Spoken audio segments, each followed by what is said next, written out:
Hi friends, ലാൽസിസ് world YouTube ചാനലിലേക്ക് എല്ലാവർക്കും സ്വാഗതം. ഇന്ന് ഞങ്ങൾ ഒരു ടൂറാണ്. ഞങ്ങൾ ഒന്നിച്ച് ജോലി ചെയ്യുന്നവരും അവരുടെ ഫാമിലിയും ഒന്നിച്ചുള്ള ഒരു ടൂറാണ്. കോട്ടയത്ത് നിന്ന് 43 കിലോമീറ്റർ ദൂരം എറണാകുളം റൂട്ടിലെ തലയോലപ്പുറമിനടുത്തായിട്ടുള്ള പൂന്തോട്ട എന്ന് പറയുന്ന സ്ഥലത്താണ് ഞങ്ങൾ പോയത്. അവിടെയുള്ള കോക്കനട്ട് മെഡോസ് റിസോർട്ടിലാണ് കുറേ പേർ പാടുകയും മറ്റു കുറേ പേർ നൃത്തം വെക്കുകയും ചെയ്തു. പൂന്തോട്ട ഈസ്റ്റ് അല്ലെങ്കിൽ കാട്ടിക്കുന്ന് എന്ന് പറയുന്ന സ്ഥലത്താണ് ഞങ്ങൾ ബസ് പാർക്ക് ചെയ്തത്. രാവിലത്തെ ബ്രേക്ക്ഫാസ്റ്റൊക്കെ പോകുന്ന വഴിക്ക് തന്നെ കഴിച്ചിരുന്നു. ഈ മാസം റിട്ടയർഡ് ആകുന്ന 3 പേര് ഞങ്ങളോടൊപ്പമുണ്ട്. ഈ ചെറിയ ജീവിതത്തിൽ എന്നും ഓർത്തിരിക്കാൻ ഒരു നല്ല ദിവസം. 7 മണിക്ക് ചങ്ങനാശ്ശേരിയിൽ നിന്ന് ഞങ്ങൾ തിരിച്ചു. നല്ല മഴയുണ്ടായിരുന്നു. എങ്കിലും എല്ലാവരും അതിൽ നല്ലതായിട്ട് എൻജോയ് ചെയ്യുന്നതായിട്ടാണ് കണ്ടത്. നല്ല സൗകര്യമുള്ള ടൂറിസ്റ്റ് ബസ് ആയതുകൊണ്ട് യാത്ര ഒട്ടും ബുദ്ധിമുട്ട് തോന്നിയില്ല. ഞങ്ങളുടെ കൂടെ നേരത്തെ ജോലി ചെയ്തിരുന്ന ഇപ്പോൾ റിട്ടയർഡായ എന്നെ രവീന്ദ്രൻ സാറിനോട് പറഞ്ഞ് വേണ്ട അറേഞ്ച്മെൻറ്റ്സ് ഒക്കെ ചെയ്തിരുന്നു. അദ്ദേഹത്തിൻ്റെ ഉടമസ്ഥതയിലുള്ളതാണ് കോക്കനട്ട് മെഡോസ്. ജോലിയും പ്രശ്നങ്ങളും ഒക്കെയായി മാത്രം നിൽക്കാതെ ഒരു ദിവസം നമുക്ക് ഒന്ന് എൻജോയ് ചെയ്യാമെന്ന് പറഞ്ഞ് റിട്ടയർഡ് ആകുന്നവരെയും കൂട്ടി നമ്മൾ പോവുകയാണ്. അധികം തിരക്കാകുന്നതിന് മുമ്പേ തന്നെ ഞങ്ങൾ അവിടെ എത്തി. രവീന്ദ്രൻ സാർ വേണ്ട നിർദ്ദേശങ്ങളൊക്കെ ഞങ്ങൾക്ക് തന്നു. എന്തൊക്കെ കാര്യങ്ങളാണ് ശ്രദ്ധിക്കേണ്ടത്, മഴ വന്നാൽ എന്ത് ചെയ്യണം എന്നുള്ള കാര്യങ്ങളും വേമ്പനാട്ട് കായലിൽ പോകുമ്പോൾ വേണ്ട ശ്രദ്ധിക്കേണ്ട കാര്യങ്ങളും എല്ലാം ഞങ്ങൾക്ക് മുൻകൂട്ടി പറഞ്ഞു തന്നു. ഇവിടെ എന്തൊക്കെയാണുള്ളത്, എങ്ങനെയൊക്കെയാണ് പ്രോഗ്രാം അറേഞ്ച് ചെയ്തിരിക്കുന്നുള്ള വിശദമായ ഒരു നിർദ്ദേശങ്ങളൊക്കെ ഞങ്ങൾക്ക് നൽകി. ഞങ്ങളിപ്പോൾ നിൽക്കുന്നത് കോട്ടയം ജില്ലയിലെ കാട്ടിക്കുന്ന് എന്ന് പറഞ്ഞ സ്ഥലത്താണ്. എന്നാൽ ഇതിൻ്റെ നേരെ അപ്പുറം മറുകരയിലാണ് ഞങ്ങൾക്ക് പോകേണ്ടത്. ബോട്ടിൽ കയറി നല്ലൊരു യാത്ര ചെയ്ത് ഉച്ചയോടെ കോക്കനട്ട് മെഡോസിൽ എത്തിച്ചേരുകയുള്ളൂ. ഇതാ കാണുന്നതാണ് കോക്കനട്ട് മെഡോസ്. കായലിൻ്റെ ഭംഗിയും അതിൻ്റെ മനോഹാരിതയും എത്ര വർണ്ണിച്ചാലും എത്ര ആസ്വദിച്ചാലും മതിയാകാത്ത ഒന്നാണ്. എല്ലാവരെയും ആകർഷിക്കുന്ന വശ്യ സൗന്ദര്യമാണ് ഈ കായലിനും ഇതിൻ്റെ ചുറ്റുപാടിനുമുള്ളത്. ഈ മുന്നിൽ കാണുന്നത് പൂന്തോട്ടപ്പാലമാണ്. എറണാകുളം കോട്ടയം ജില്ലകളെ തമ്മിൽ തിരിക്കുന്ന പാലമാണ്. ചുറ്റുപാടുകളെല്ലാം കാണാൻ മനോഹരമാണ്. തണുത്ത കാറ്റ് വീശിക്കൊണ്ടിരിക്കുന്നു. ചന്നും പിന്നും മഴയുമുണ്ട്. എല്ലാവരും അതിൻ്റെ മനോഹാരിത ആസ്വദിച്ചുകൊണ്ടിരിക്കുകയാണ്. ഓളത്തിനൊപ്പം വള്ളവും മുന്നോട്ട് നീങ്ങിക്കൊണ്ടിരുന്നു. അവിടെ കാറുകളും മറ്റ് വാഹനങ്ങളും തിരക്ക് പിടിച്ച് പാലത്തിലൂടെ പോകുന്നത് നമുക്ക് കാണാൻ സാധിക്കുന്നുണ്ട്. സൈഡിലായി വട്ടവയൽ പ്ലാന്റേഷൻ കാണാം. അത് 80 ഏക്കറോളമുണ്ട്. മീൻ വളർത്തലും തെങ്ങ് കൃഷിയുമാണ് പ്രധാനമായിട്ടുള്ളത്. പാലത്തിലൂടെ വാഹനങ്ങൾ, കാറും മറ്റു വാഹനങ്ങളുമൊക്കെ ചീറിപ്പായുന്ന കണ്ടു. കടന്നു ഞങ്ങൾ എറണാകുളം ജില്ലയിലേക്ക് പ്രവേശിച്ചു. ബോട്ടിൻ്റെ ഡ്രൈവർ അല്ലെങ്കിൽ സ്റ്റാങ്ക് വന്ന് കാര്യങ്ങളൊക്കെ വിശദീകരിച്ചു തന്നു. ഇതിൻ്റെ പ്രത്യേകതകളൊക്കെ. മീൻ വളർത്താനായിട്ട് കൂടെ ഇട്ടിരിക്കുന്ന കാണാം.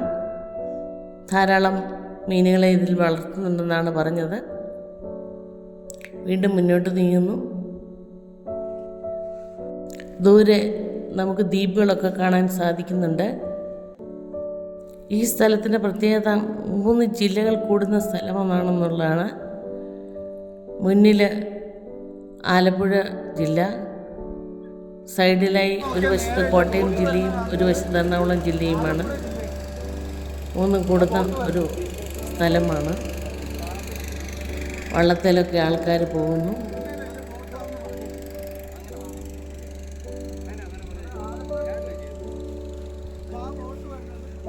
അങ്ങ് ദൂരെ പരന്നു കിടക്കുന്ന വെള്ളം കാണുന്നത് എന്ത് ഭംഗിയാണെന്നോ. ബോട്ട് ചെട്ടികളെപ്പറ്റിയും ജങ്കാർ വന്നെടുക്കുന്ന സ്ഥലത്തെപ്പറ്റിയും ഓരോ ദ്വീപിൻ്റെ പ്രത്യേകതയെക്കുറിച്ചും അദ്ദേഹം ഞങ്ങളോട് പറഞ്ഞു. പെരുമ്പളം എന്ന ദ്വീപിൽ 12,000 ജനങ്ങൾ ഒത്തൊരുമയോടെ ജീവിക്കുന്നു. അവിടെ മുസ്ലിം പള്ളികളുണ്ട്, ക്രിസ്ത്യൻ പള്ളികളുണ്ട്, അതുപോലെ തന്നെ അമ്പലങ്ങൾ. അതിലേറെ 10-90ഓളം സർപ്പക്കാവുകളുമുണ്ട്. ആ ദ്വീപിൻ്റെ ഏറ്റവും വലിയ പ്രത്യേകത എല്ലാ യാത്രകളും വെള്ളത്തിലൂടെ മാത്രമേ പറ്റുള്ളൂ. പക്ഷേ ഇപ്പം വടുതല പെരുമ്പളം ദ്വീപിൻ്റെ വടക്ക് പടിഞ്ഞാറേക്ക് കേരളത്തിലെ ഏറ്റവും വലിയ പാലം പണിയാൻ തുടങ്ങിയിട്ടുണ്ട്. സെൻറ്റ് മേരീസ് ഐലൻഡിനെ കുറിച്ചും അതുപോലെ തന്നെ മുത്തൂറ്റിൻ്റെ കാപ്പിക്കോ റിസോർട്ടിനെ കുറിച്ചും വിശദമായി സംസാരിച്ചു. കോടികൾ മുടക്കി പണിത മുത്തൂറ്റിൻ്റെ കാപ്പിക്കോ ഐലൻഡ് റിസോർട്ടുകളിരുന്ന സ്ഥലം ഇപ്പം ശൂന്യമായി കിടക്കുകയാണ്. വള്ളത്തിൽ ആൾക്കാർ ചെരുപ്പാഞ്ഞു പോകുന്നുണ്ട്. നേരെ മുന്നിൽ കാണുന്നതാണ് ആമചാടി ഐലൻഡ്. അതിൽ തേവരുടെ സ്മൃതി കുടീരമുണ്ട്.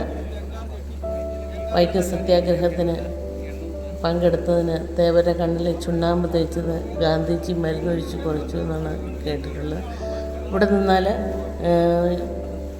ഇൻഡോ അമേരിക്കൻ ഹോസ്പിറ്റൽ അങ്ങ് ദൂരെ കാണാം. യാത്രാ ബോട്ടുകൾ ആലപ്പുഴയിൽ നിന്ന് വരുന്നത് നീങ്ങിയെന്ന് കാണാം. ഇപ്പം പുതിയ ഒരു സ്മൃതി മണ്ഡപം പൊങ്ങി വന്നിട്ടുണ്ട്. ഈയിടെ അത് ഉദ്ഘാടനം ചെയ്യപ്പെട്ടിരുന്നു.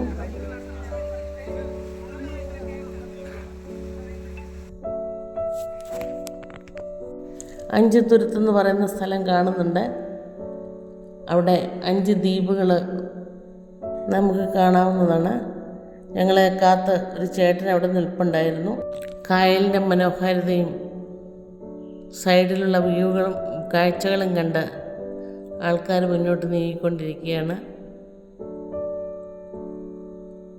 എല്ലാവരും അവരവരുടേതായ സംശയങ്ങൾ ചോദിച്ചു.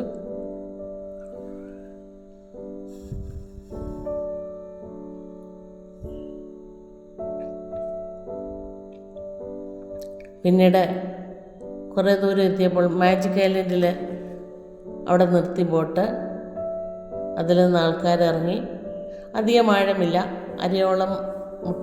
അരയോളം വെള്ളം മാത്രമേ ഉള്ളൂ.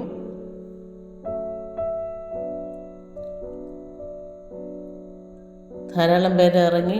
ചെറിയ ചാറ്റമഴയുണ്ടായിരുന്നു. എങ്കിലും അത് എൻജോയ് ചെയ്തെല്ലാവരും.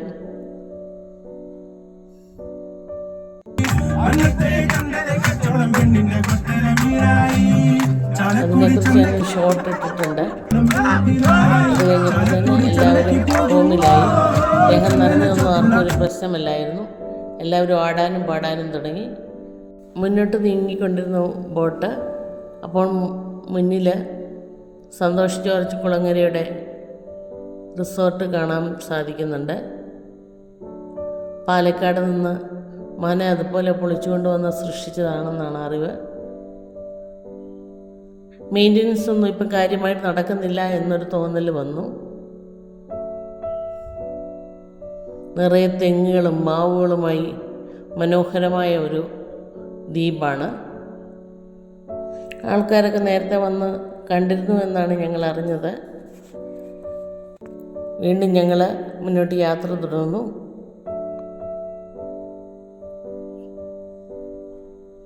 പോയ സൈഡിൽ നിന്ന് ഞങ്ങളുടെ ബോട്ട് തിരിച്ച് വേറൊരു റൂട്ടിലേക്ക് തിരിഞ്ഞിട്ടുണ്ട്. ഇനി ഞങ്ങളുടെ കോക്കനട്ട് മെഡോസിലോട്ടുള്ള യാത്രയാണ്. ഇത് മുറിഞ്ഞപുഴ പാലമാണ്. മമ്മൂട്ടിയുടെ നാടായ ചെമ്പിൽ നിന്ന് അധികം ദൂരമല്ല ഇത് പൂക്കൈത ദ്വീപാണ്.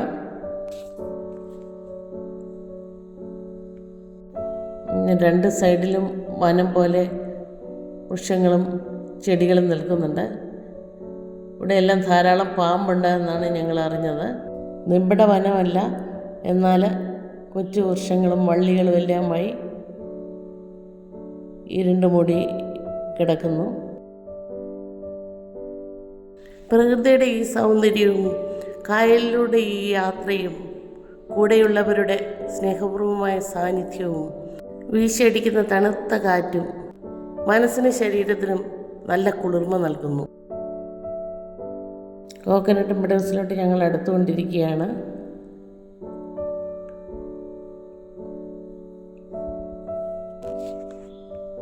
കായലിൻ്റെ ഭംഗി അനുസരിച്ച് ഓരോരുത്തരും അവനവൻ്റെ ഫോട്ടോസും അവനവൻ്റെ കലാവിരുതുകളും ഒക്കെ അവതരിപ്പിച്ചു.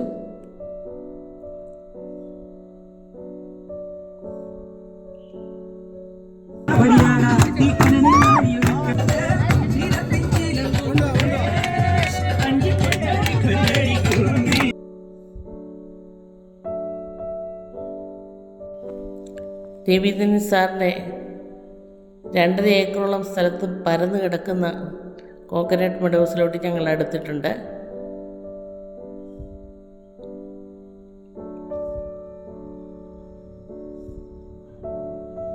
അവിടെയാണ് ഉച്ച കഴിഞ്ഞുള്ള പരിപാടികളെല്ലാം. ഇറങ്ങിച്ചെന്നു ഞങ്ങളെ സ്വീകരിക്കാനായിട്ട് സാറവിടെ വഴി നിൽപ്പുണ്ട്. വേണ്ട നിർദ്ദേശങ്ങളൊക്കെ ഞങ്ങൾക്ക് നൽകി. അപ്പോഴത്തേനും മഴ കൂടി വന്നു. ഒരു ചെറിയ പാലം കടന്ന് ഞങ്ങളുടെ റിസോർട്ടിലോട്ട് കയറി. അവിടെ ലഞ്ച് കഴിക്കാനുള്ള സൗകര്യങ്ങളൊക്കെ ഒരുക്കിയിട്ടുണ്ടായിരുന്നു. നല്ല മീൻകറിയും സാമ്പാറും പുളിശ്ശേരിയും തോരനും എല്ലാം കൂട്ടി നല്ല ഒരു നാടൻ ഊണുണ്ടു. എല്ലാവരും നന്നായി ആസ്വദിച്ച് തന്നെ കഴിച്ചു. അതിനുശേഷം ഐസ്ക്രീം ഉണ്ടായിരുന്നു. ഇതിൻ്റെ ചുറ്റുപാടെല്ലാം ഊഞ്ഞാലാടുന്നതിനും എല്ലാം ഉള്ള സൗകര്യമുണ്ട്. അവിടുത്തെ തന്നെ ഒരു ലോലപ്പൻ ഞങ്ങളുടെ അടുത്ത് വന്ന് സ്നേഹം പ്രകടിപ്പിച്ചു.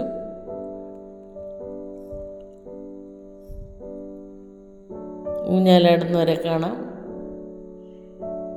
അതുപോലെ തന്നെ ബോട്ടിങ്ങിൻ്റെ സൗകര്യത്തിന് അവിടെ ചെറിയ തോട് പോലെ ഉണ്ടാക്കിയിട്ടിട്ടുണ്ട്. പിന്നെ ഈ റിസോർട്ടിനകത്ത് 2 വിശാലമായ മുറികളുണ്ട്. 4 ഫാമിലിക്ക് ഇവിടെ താമസിക്കാം. ഒരു ദിവസം താമസിക്കുന്നതിന് 4 ഫാമിലിക്ക് 10,000 രൂപയാണ്. സ്വസ്ഥമായും ശാന്തമായും കഴിയാൻ ആഗ്രഹിക്കുന്നവർക്ക് ഇവിടെ വരാം.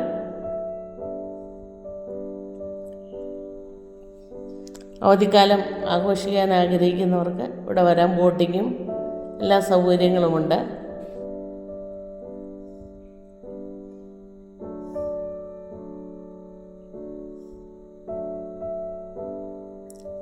ചങ്ങാടത്തെ കയറി പിള്ളേർ പോകുന്നു.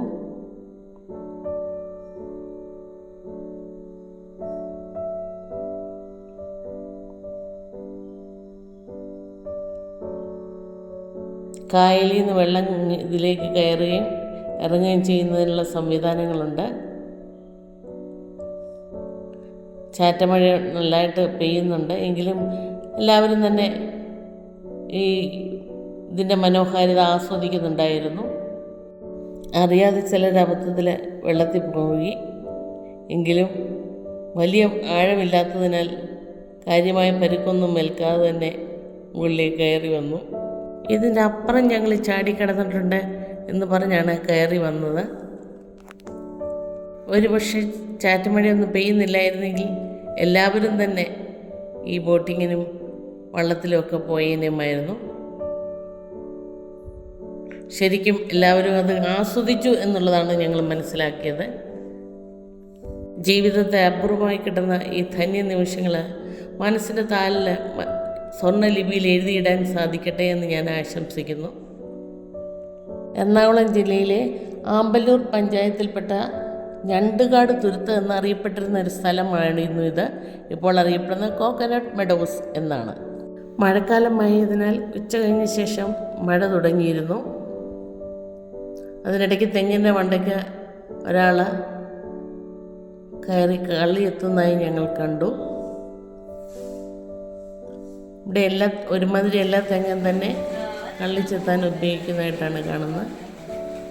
മഴയായതിനാൽ ഞങ്ങൾ അവിടേക്ക് കൂടിയിരുന്ന് അവനവൻ്റെ കലാപരിപാടികൾ അവതരിപ്പിക്കാൻ തുടങ്ങി.